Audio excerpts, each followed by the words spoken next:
Instead na gumamit tayo ng engine oil flushing, kung okay naman yung makina natin, mag-early change oil na lang tayo. Like for example, kung 5,000 kilometers yung recommended sa oil na nilagay ninyo, gawin nyo kahit 2,500, mag-change oil na kayo.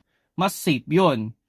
Ang problema kasi with engine oil flushing, pag hinalo natin yan sa oil, normally ang nagiging reaction niyan is lumalabnaw masyado yung oil. Siyempre, para matunaw nga naman yung mga sludge o kung anumang contaminant sa loob ng ating engine. Ang problema niyan yung pagdidrain. Kasi normally, pag magdidrain tayo sa drain plug lang, tatanggalin lang natin, hindi naman lahat ng oil na tatanggal talaga natin. May matitira at matitira. Now, pag naglagay tayo ng bagong oil, unfortunately, pwede niya ring makontaminate yung bagong oil. So, hindi yun maganda sa ating makina.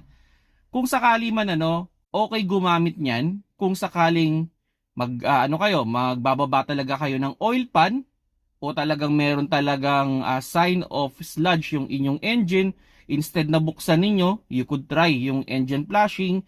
Pero yun nga, kung sakali man na wala namang problema yung inyong makina, mag-early change oil na lang kayo kung gusto nyo talaga na maganda, malinis yung loob ng inyong makina.